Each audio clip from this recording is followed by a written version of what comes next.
Listen, before we begin, I have to put this up here right in front so that there's no misunderstanding. Nothing presented in this recorded recovery seminar is intended to be, listen, nor does it constitute diagnosis of anything of any kind or medical anything of any kind. I don't do that. Others do that. What I do is present some things from another way of looking at them to see if they can be of some help. I put another spin, another angle outside the box for those who struggle. So I'm reaching out. I'm reaching out to help them. See if in this that I presented to those in attendance on that day and how I presented it to them, you too can find some new and helpful understanding.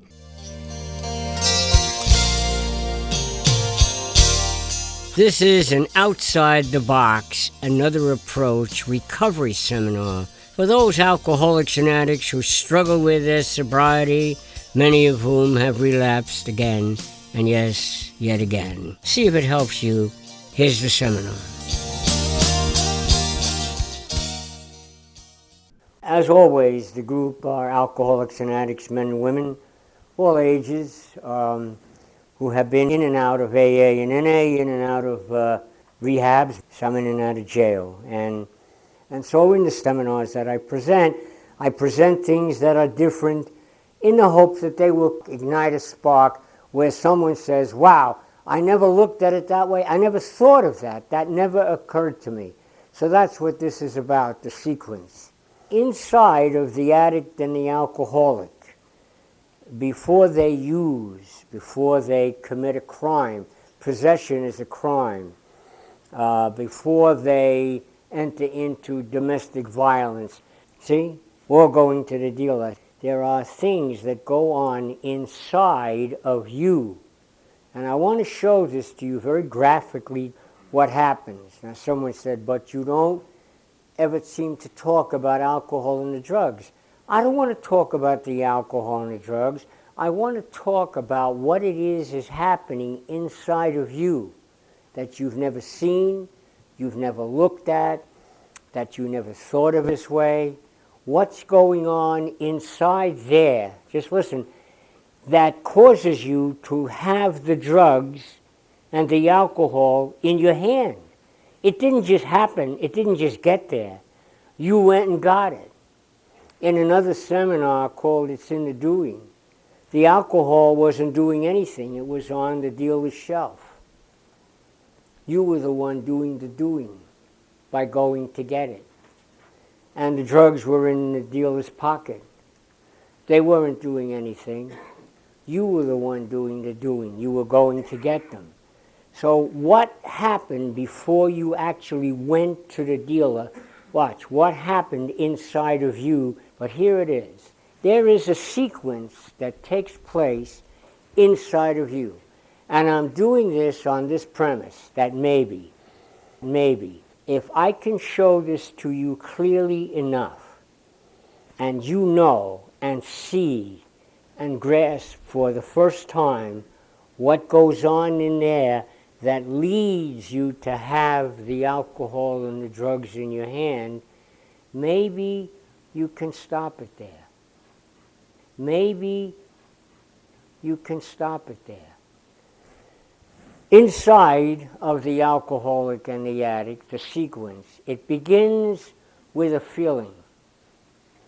The feeling converts itself, and the feeling instantly, that fast, the feeling becomes a thought.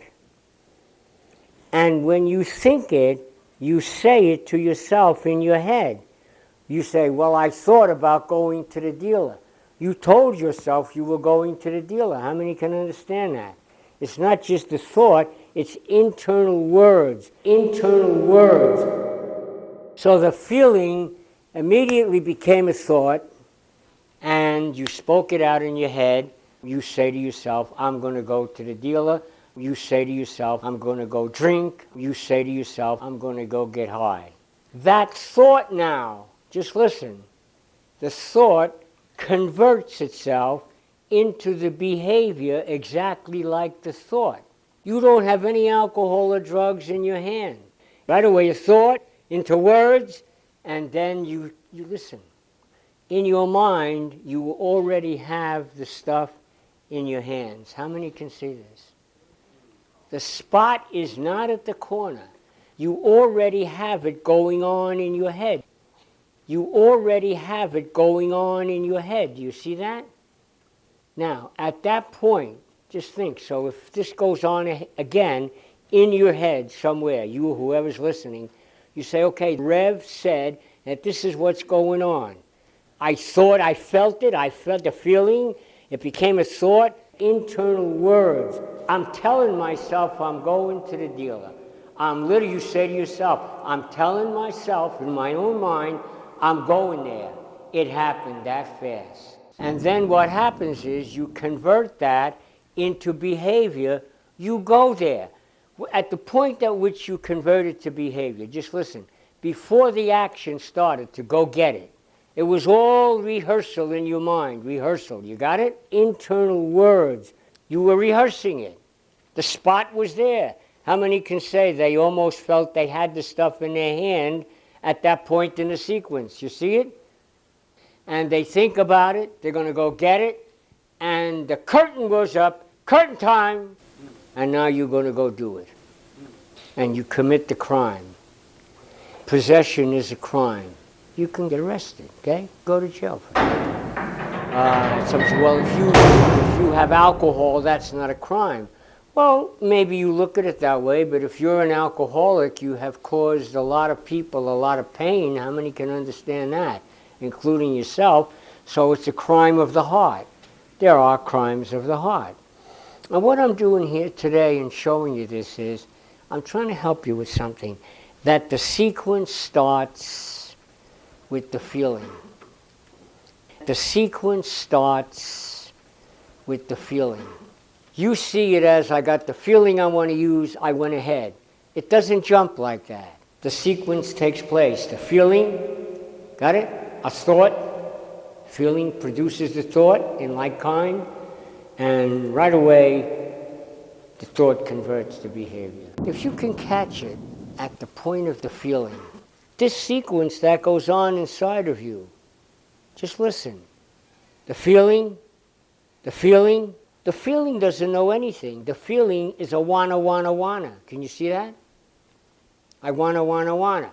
That immediately takes on words. I wanna do what? I wanna get high, I wanna get drunk, I wanna a whole bunch of things that are not good, I can't say on the CD, but I wanna, and then they immediately become behaviors. The behavior of your wanna, that's there in the sequence, that behavior will create the conditions and circumstances of your life. The behavior of your wanna, that's there in the sequence, that behavior will create the conditions and circumstances of your life. And the feeling that starts in the sequence, it can end with 2.5 to 6. I can tell you story after story. Right there in the sequence where it began with a feeling, and the alcoholic or the addict runs on feelings, not on reason, not on rational thinking, not on consequences. You run on feelings, and the feeling immediately produces the thought, and the thought produces the behavior, and you now have produced, out of the sequence that started with a feeling, just listen, you now produced living hell.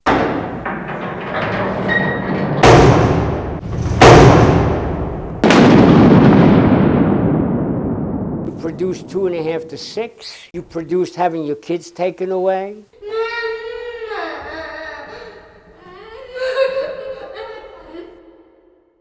You produced homelessness. You can produce joblessness.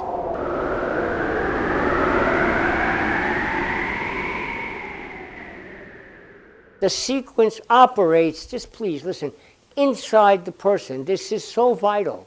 In that sequence, listen to me, in that sequence lies your destiny as a human being. In the sequence.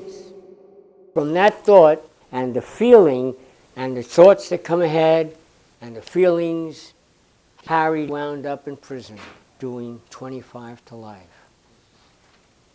And he said, I don't want to hear this. This is too abstract. Is it? You wind up when you hear the prison cell click. That ain't so abstract, is it? And the story I tell many times, he was a predicate felon.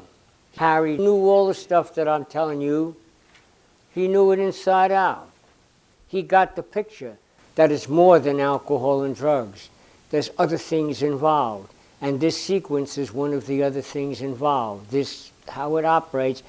And they offered him a deal, a robbery, big money. The sickness in him was, I wanna. How many can see that? The money was the drug. Can you see it? Never thought about what's going to happen and heard this. So he knew at that moment when they made the offer, listen, he knew a sequence was going on.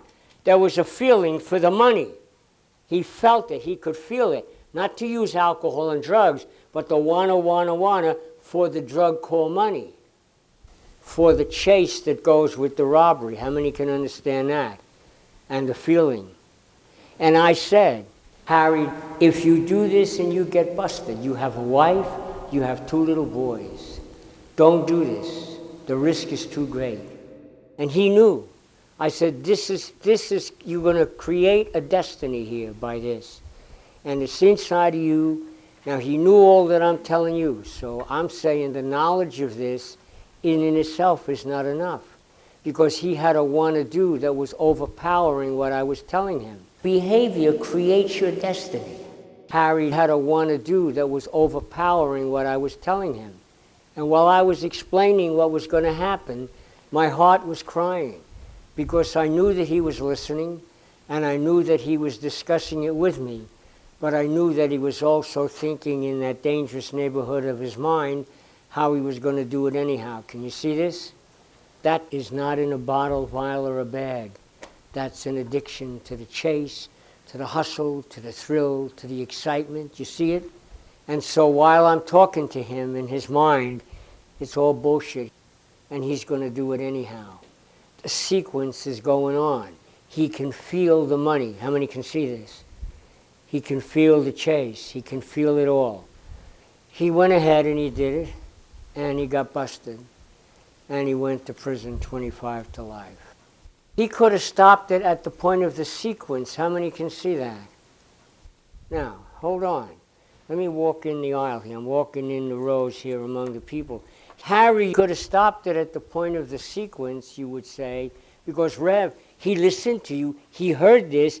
He knew that the feeling was producing a thought. The thought was converting into words, and the words were he was going to act it out. You cause and create conditions in your life by your behavior. Well, he got busted. She said, what's the point of this? That knowledge alone, I can give you the information. I can show it to you. People say after they hear this, man, I never looked at it that way. I never saw that. That's a good start. But after you see it, after you look at it this way, after you know it, it has to come into play against your irrational want to do what I want to do. Knowing it doesn't mean you're going to stop. But if you realize that your behavior creates the conditions and circumstances of your life, they create. People, she said they took her kids. Your behavior creates conditions. Your behavior creates circumstances. You can't play with this. I said in another seminar on how it happens. God gave us all life energy. Life energy, life is the most, it's the most powerful force on the planet. And Harry took the life energy that God gave him and he converted it. He converted it into behavior that put his ass in jail. I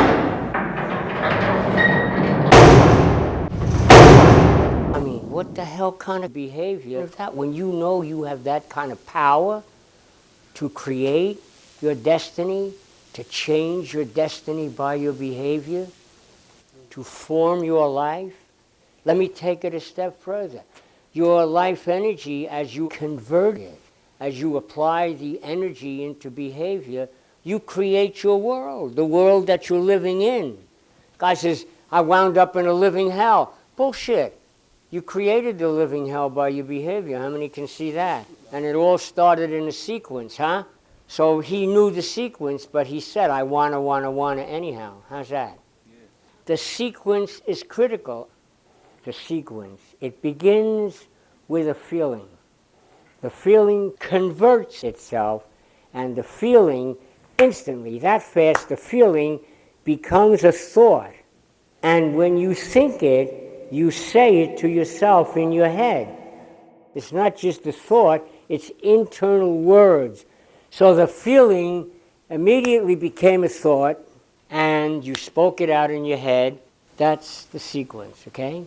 Harry used it to go 25 to life. What are you going to do with the sequence now? Why can't you use it so you don't wind up disfigured? What do you mean disfigured? Understand that your life, you use your life energy to create circumstances so that you don't wind up disfigured with homelessness. How's that? Anybody understand that? How about getting disfigured by going to prison? You see it? You can, help you not to have your, help you not to use your life energy to disfigure your life. And you need to look at this. This is in your hands. Your destiny is determined by your behavior, what you do or don't do. The behavior starts in the beginning of the sequence with a feeling. What is it you feel you want to do? I can tell what you feel you want to do by watching your behavior. And then you want something to come out of the sky and fix what you've done. Or what's in the sky is what gave you your life.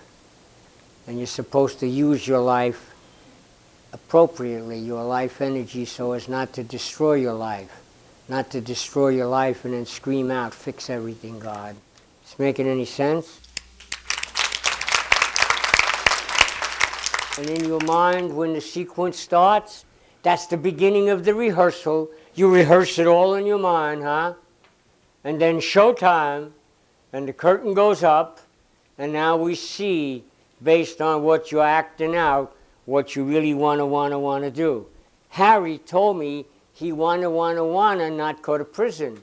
He said, Rev, I want to not abandon my wife. I want to not have my little boys come up to see me in prison. Wanna, Rev, wanna. I said, Harry, it's all well and good, but let me stand back and see what happens when the curtain goes up. And the curtain went up, and he acted it out, and he got busted. He created 25 to life. Why did he do that, Rev? Because he thought what I say is a bunch of bullshit.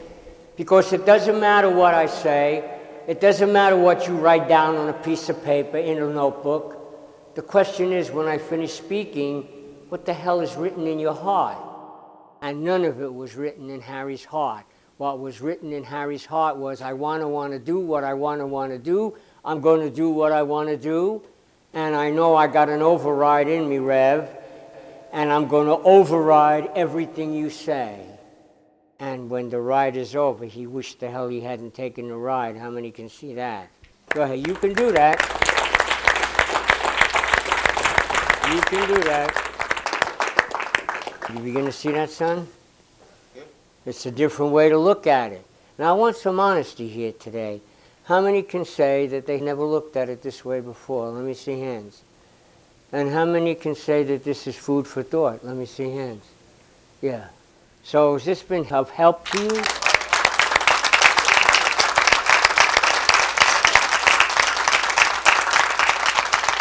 It starts inside. You can cause, you can cause by your behavior your life to be disfigured.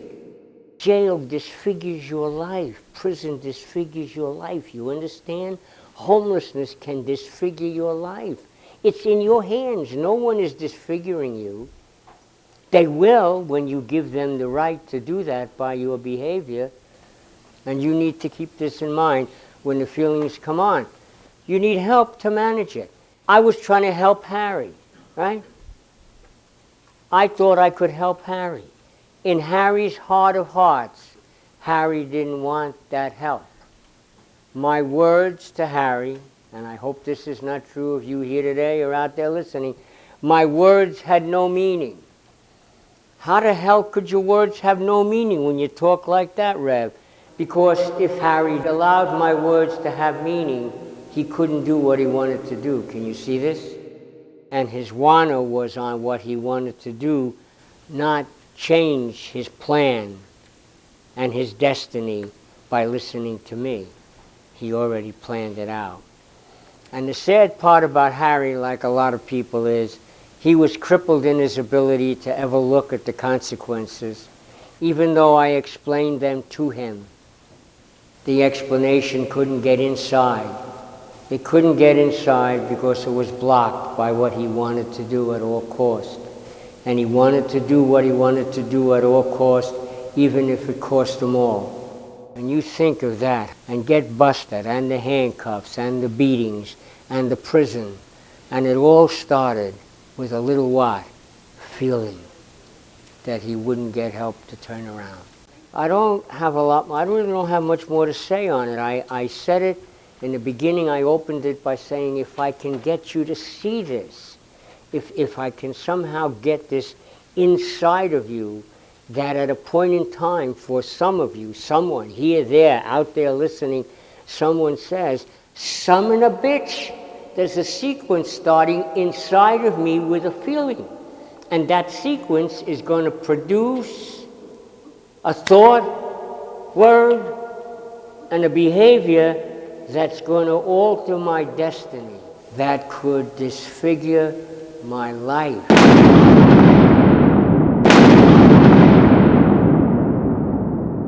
In a way that I could never again fix it. Powerful, huh? The sequence.